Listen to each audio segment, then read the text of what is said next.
A Day in My Life as a Work-from-Home Mom Solo Parent Edition. Good day everyone! How's everything going? I hope okay lang kayo. Ako dito kahit kami-kami lang nila Cookie at Jeff, I wanted to always set my mind to be okay. I choose to control my emotions towards things pero minsan may mga bagay talaga na nakaka-trigger sa atin. Anyway, after making my usual coffee, ay pumunta na ako sa aking money-making area para kumayod na naman ulit. I just want less things sa work area ko para mas clear yung isip ko at hindi na di-distract sa trabaho. Dito nga rin pala natulog yung parents ko ngayon at tumabi na si Jeff sa kanila. While si Cookie naman, nandito sa kwarto ko at tinutuntun yung higaan niya dahil transfer ni Jeff the other night nung napagpasyahan nilang dito silang dalawa matulog sa kwarto. As usual, I have to take a pause para maganda ng agahan at lunchbox ni Jeff. And I'm not as creative as the past few weeks when it comes to preparing Jeff's lunchbox. And I think that's okay. Gagawa lang ako ng fried chicken and mga small parts na nga rin ito para mas madaling maluto. Agad ko na lang itong tinimplahan at pinito hanggang sa mag-golden brown. This is just a basic meal, nothing fancy. Kasi may mga araw talaga na you don't feel extra and you just want to go back to basic and become ordinary and live a simple life without any complications, diba? So isang simple meal lang at importante and masaya si Jeff niyan.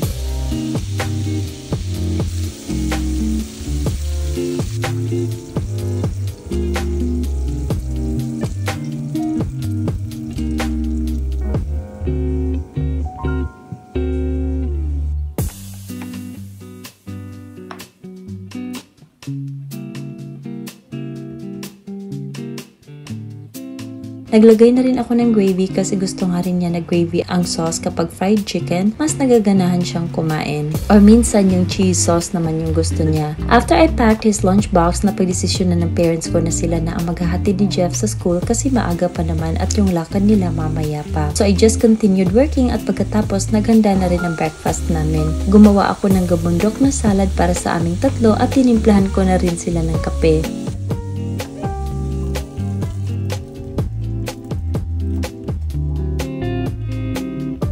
Sinabayan ko na rin silang kumain para magka-chika-chika kami for a bit bago sila umalis. After that, I headed to my room na at nag-nap pero naunahan na ako ni Cookie dito sa kwarto. Ang sarap na ng tulog niya. When I woke up nung afternoon, hindi na ako kumain dahil kumain na naman ako kanina and twice a day lang talaga yung target ko sa kain. So I just picked up Jeff at nung umuwi na kami, pagbukas ko ng pinto, ang simod ni Cookie ang nag-welcome sa amin.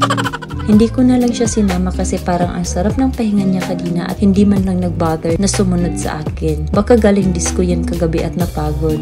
While Jeff went outside to play basketball, nasa loob lang ako ng bahay at nagpahinga. Nag-strike rin kasi ang insomnia ko kanina at hindi ako makatulog ng maayos kaya ayan tuloy nawalan ako ng gana na mag-ayos sa bahay ngayong araw. Naawa man ako kay Cookie na nakatingin sa bintana at tila gustong lumabas pero hindi pa man umuwi ang Kuya Jeff niya kaya ako na lang ang sumama sa kanya para mag-walking. Natutuntun talaga niya ang bahay ng kapatid ko kaya pumasok na agad siya na parang princess pa rin sa bahay ng Auntie Gigi niya.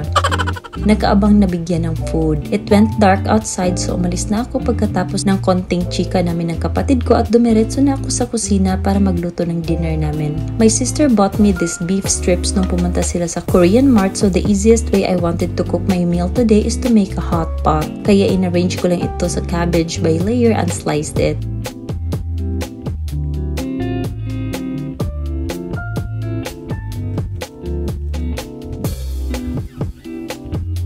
Meron rin akong enoki mushroom so I just rolled the beef into it to form it like this. At in-arrange ko na ito sa aking cooking pot na perfect para sa hot pot talaga. And I'm using Jin ramen noodles as well at saka ko na-realize na hindi na magkakasya ang enoki beef rolls na ginawa ko so I just set it aside and put it in the fridge para bukas ko na lang yun lulutuin. Hahayaan ko lang ito maluto in low heat while nagsasaing ako at gumawa na rin ako ng paborito kong i-pair sa hot pot na peanut sauce. Itong isang pot ay tamang-tama lang talaga sa amin ni Jeff. Maliit lang kasi siya at sakto ito pang 2 o 3 na tao lang. And we always enjoy having hot pot together. It is so perfect when dipped with peanut sauce and so indulging. That's really one of the meals I would keep cooking dahil in just few minutes of arranging the ingredients at pakuluan, then voila, ready na ang ulam mo. The day ended calmly after mapaso ang dila ko and it's okay. Masokista nga siguro ako sometimes at okay lang sa akin masaktan.